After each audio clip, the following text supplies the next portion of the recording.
Hello students. So students, in the previous class in this chapter, that is body movement, we were talking about the movement of the animals who do not have legs, that is movement without legs, a movement of animals without legs. So till now students, we had discussed about that of the earthworm. So we have seen that how earthworm used to move. So basically what happened, we have seen here that the earthworm consisting of two types of muscles in it. First one is the circular muscle and the second one is the longitudinal muscle. If we talk about the circular muscle, so circular muscle basically when it contracts, it makes the segment to become thin and long. While if we talk about that of the longitudinal muscle, so this is the muscles when it contract, it make the muscles becomes fat and short. Now there is another factor which is also very important for the movement of the earthworm is the hair-like a structure which is present underlying to that of the body of the earthworm. Now what happened? You see that when the circular muscle contract at the front segment, or you can say the front part of the segment of the earthworm, when the circular muscle which is present at the front part of the segment, it contract, it makes the body becomes thin and long. And at that time, you can say that the hair-like a structure which is present inside or underlying to that of the body, it releases the ground and it moves a certain distance or move a step, you can say. Now, in this case, students, one more thing is there that the back part of the segment of the earthworm is still the hair-like a structure which is present in it. It grips the ground. It remain attached with that of the ground, and at that time the longitudinal muscle is working there which make the segment fat and short. Now here the circular muscle has contracted in the front part. Now it is the time for the longitudinal muscle to contract in the front part of the segment of the earthworm's body. So when the longitudinal muscle contract, at that time the front part of the segment it becomes short and fat, and the hair-like a structure which is just present underlying to the body grip itself to the ground. At the same time, the back portion or the back part of the segment, at that time the circular muscle contract and it become long and thin and move little forward, and the hair-like a structure which is present, it releases the ground. Now again the circular muscle, the longitudinal muscle, it again contract and make the body fat and short and grip the ground again. So at a normal state we can say it is fat and short, longitudinal muscle is there, and the underlying hair structure it grip to that of the ground. So by this method, by the alternate contraction and relaxation of the circular and the longitudinal muscle in the earthworm, make it to move forward. Now let us discuss and move and try to understand the movement in that of a snail.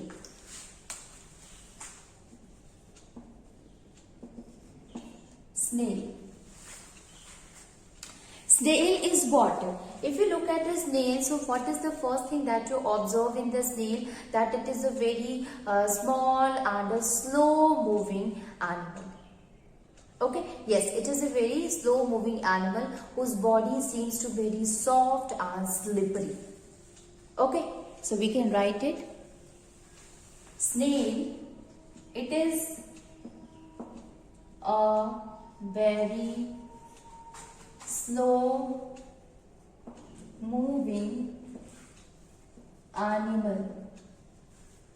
Okay, it is a very slow moving animal. And when you look at the snail, student, what you will observe that there is a shell-like a structure which is present at its backside.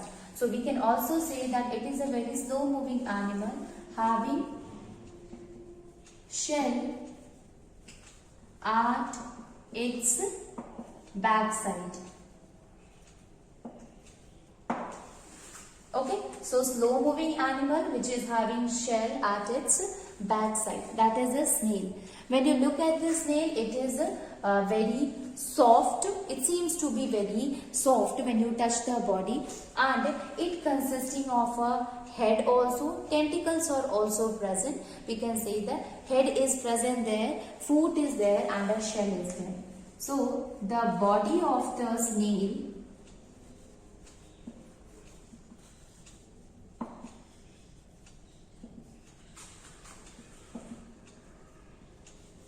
is soft. Body of the snail is soft and consists of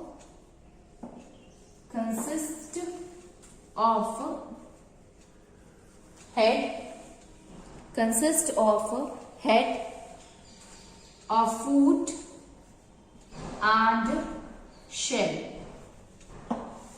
Okay, so body of the snail is soft. It consisting of a head and a foot and a shell. Okay, these all things are present in that of the body in case of a snail here. Now the head, if we talk about the head, so in the head, if you look at the head, a pair of tentacles are also present. Okay,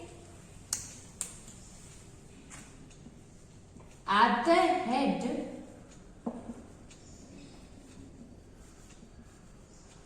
of the snail, a pair of tentacles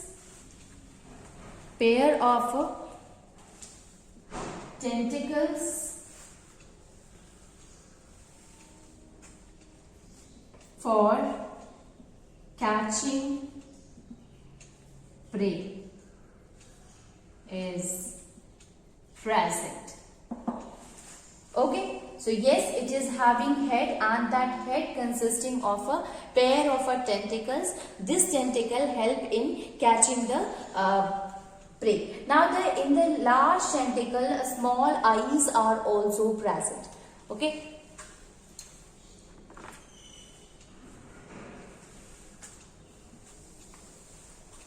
So slow moving animal having shell in it. This animal, when you look at the body, consisting of a head, it consisting of a foot as well as shell is also there.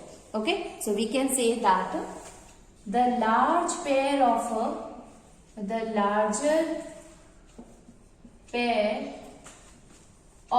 the tentacles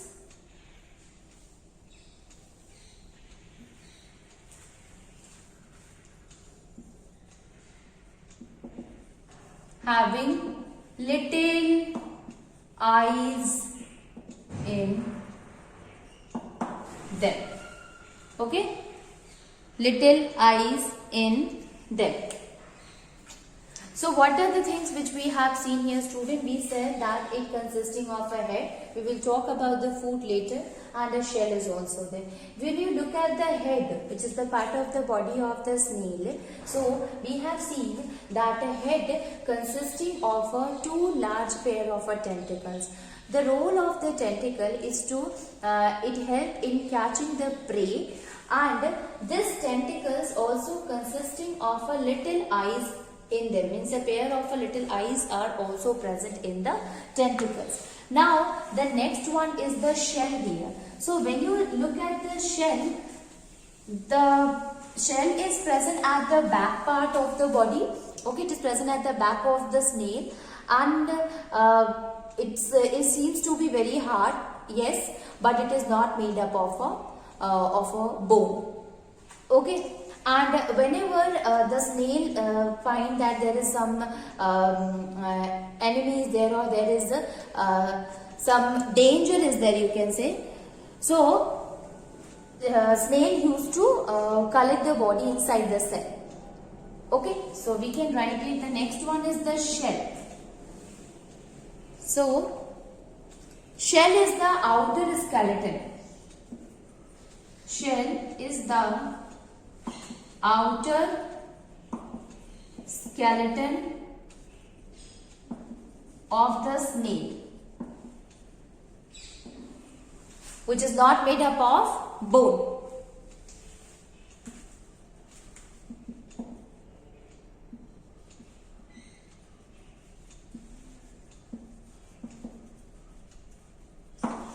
Okay, so basically if we talk about the shell, so outer skeleton of the snail is the shell, and this is not made up of the bone, because the name itself is given outer skeleton, so we can say that it is the exoskeleton which is made up of a bone, but no, it is the outer skeleton, but it is not made up of a bone here.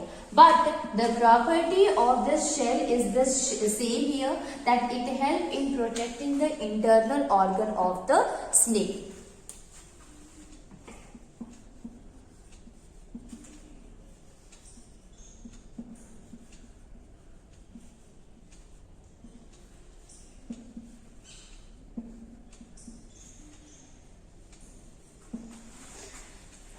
Internal organs of the snail. Okay. Now we have seen here that snail is having the head as well as the shell. There is another function of the cell, that in the time of or in dangerous time, in dangerous, unfavorable condition,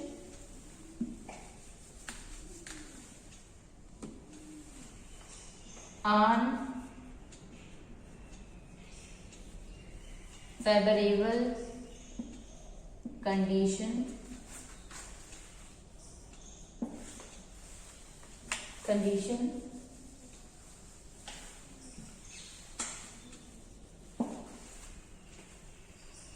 the snail withdraws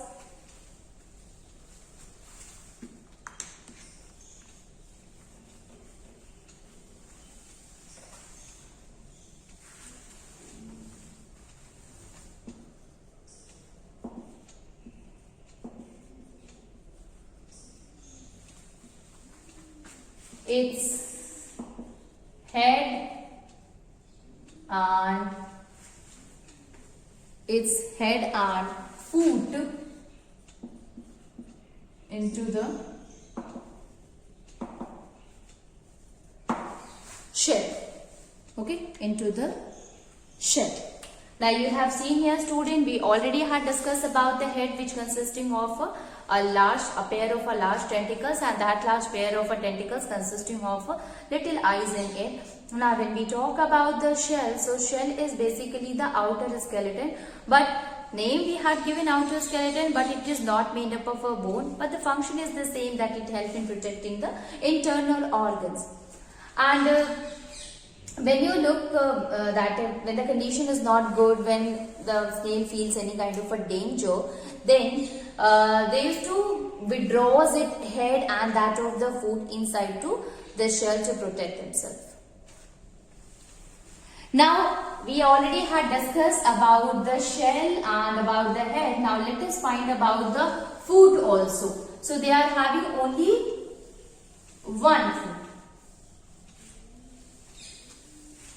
which is very large, and actually it is not made up of a bone, but it is actually made up of muscles, and that is why we also use another term for it, that is muscular foot.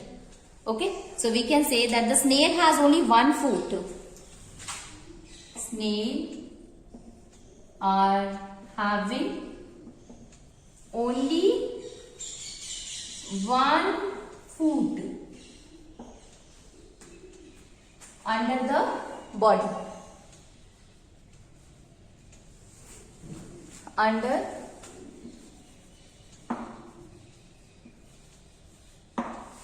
They are having only one foot under the body, and this is the kind of a large flat disc shaped foot is there. Okay. So the foot of the snail is a large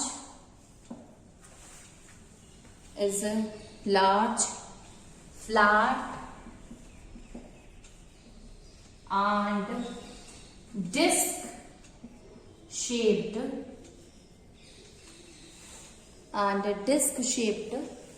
Now this foot generally does not made up of a bones, but it is made up of a strong muscle. Okay, so we can write it, which is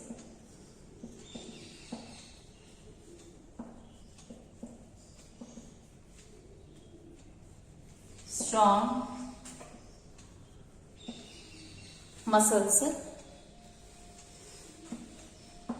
It is called muscular foot. Okay, which is called as a muscular foot. Now we have understood that what are the different parts of the snail. Okay, first part is the head, then we have understood about the shell and then foot.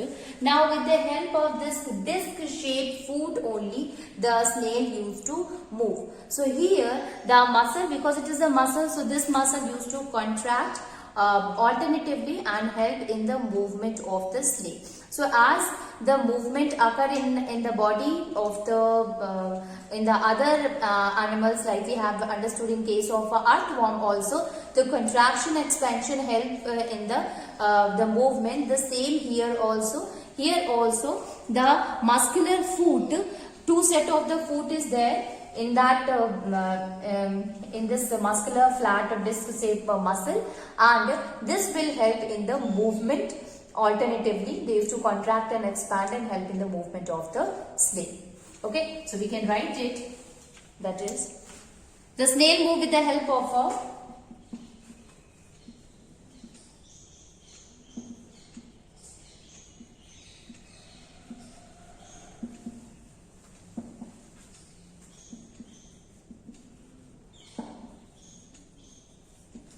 a large disc shaped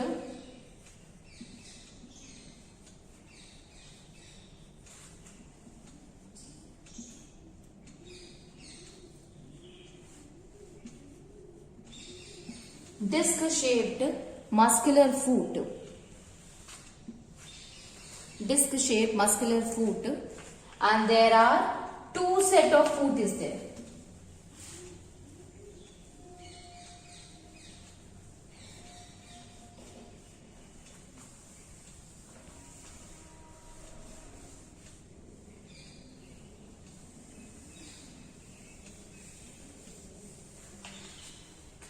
There are two set of muscles.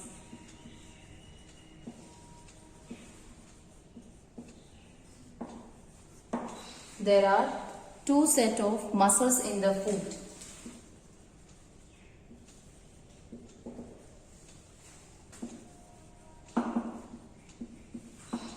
Two set of the muscles in the foot of the snail, which used to contract and expands. Contract and expand alternately and produce a kind of a wave effect.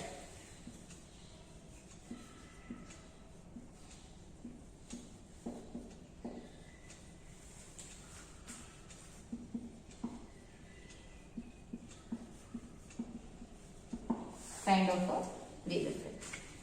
So you see here student, let me remind you that what we had studied in case of a movement of a snail. So the first thing that we have seen here, that is snail body, it seems to be very soft. It is soft actually, and it consisting of a three part, or we can say that the body is composed of three portions. The first one is the head. The second one is the foot, and the third one, when you look at the snail, you will find a shell is present at the back part. So the third part is the shell. Head, foot and shell is there. When you see the head, students, so basically this head consisting of two large tentacles are there, and the role of the tentacle is help in catching the prey. In the tentacles, you will find very small, very little eyes are present inside them. The second one is the shell. If you look at the shell, it is the outer skeleton or exoskeleton of the body of the snail is there. But we are using the term here skeleton, but it is not made up of bones. But the role of the shell is the same, as we have seen that the skeleton help in protecting the delicate internal organ. Here also the shell help in protecting the delicate internal organ of the snail. Now when the snail feel danger, they used to pull the head and the foot inside to that of the shell to protect themselves. Then if we see at the foot, student, with the help of which it used to move. So they are having only one foot which is very large, flat and disc shape.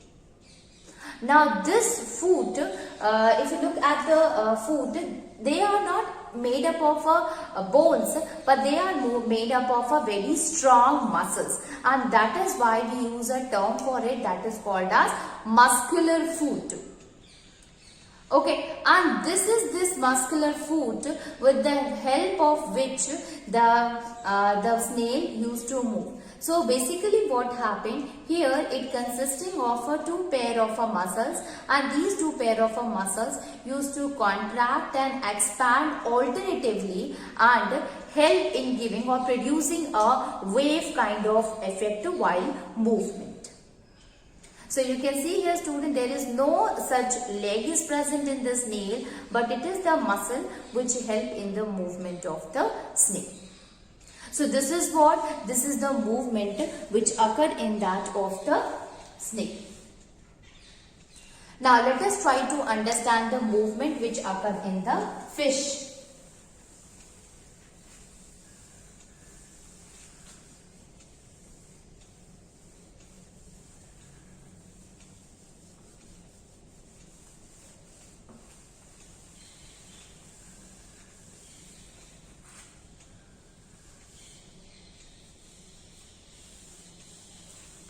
Fishes.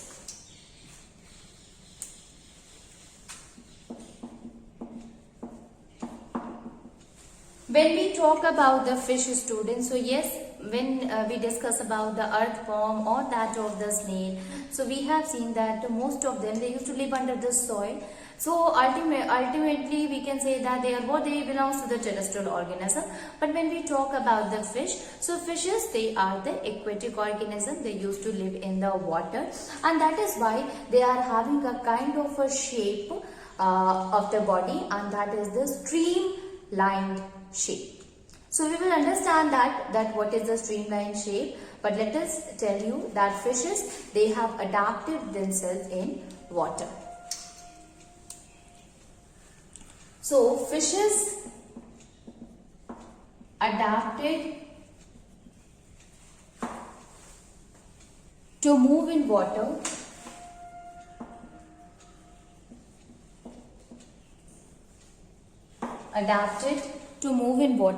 by having a streamlined shape, by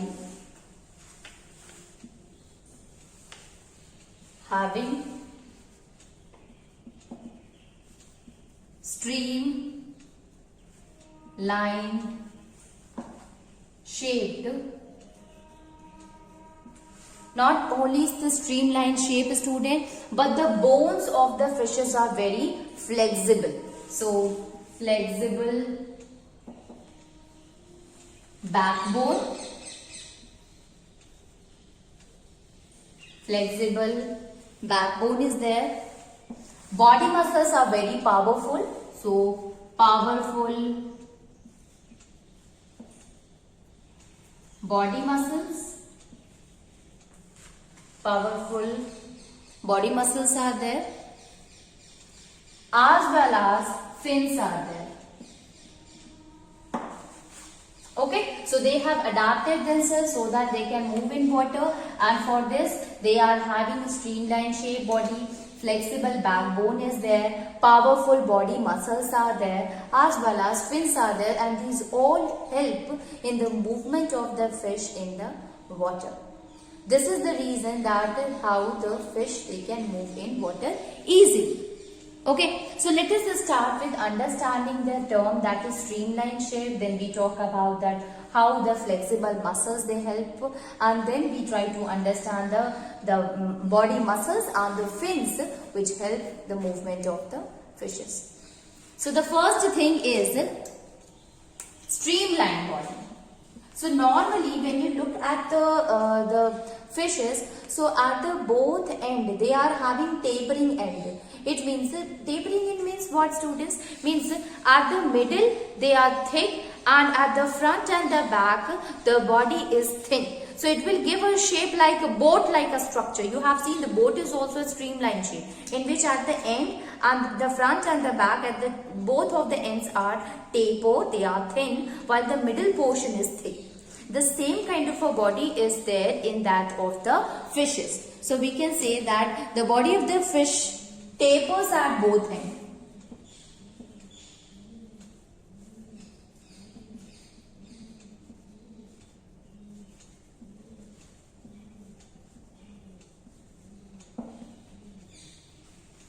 Tapers at both ends. It means being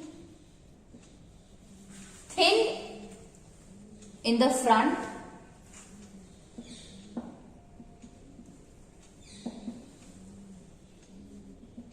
thick in the middle,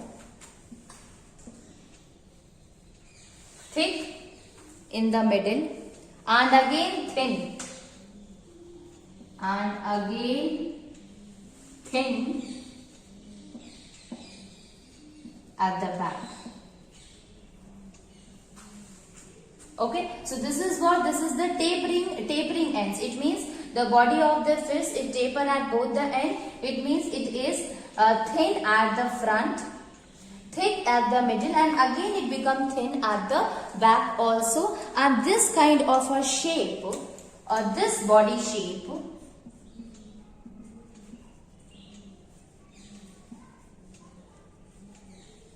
is called as streamline shape. It's called as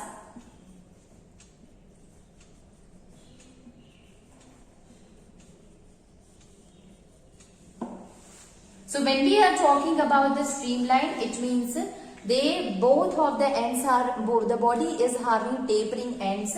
It means thin in the front, thick in the middle, and again thin in the back here. And due to this streamline shape, means what is the thing which is very good about having a streamline shape? So the bottle will produce very less resistance when they move in the water. If the body is having tapering it will be very easy for the body to move in the water, because the water will produce a less resistance to the body. The reason is also that the surface area is very less in the middle, in the front part, and that is why they are able to flow. In a very simple language, you can understand that this streamline shape help in the better movement of the fishes in the water. Due to streamline shape,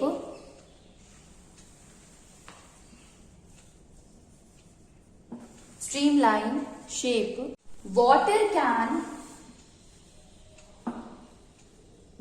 easily flow around the body.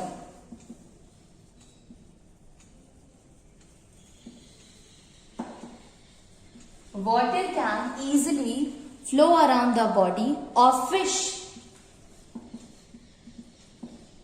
and offer least resistance, and it offer least resistance to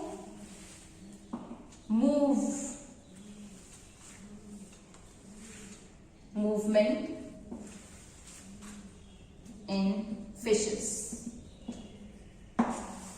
Okay, So we can say that what is the benefit of having a streamline shaped body? It is that water can easily flow around the body and it will offer very less resistance, and thus they can flow easily, they can swim easily in that of the water. So this is the streamline shape. I hope you have understood the meaning of a streamline shape and what is its importance also.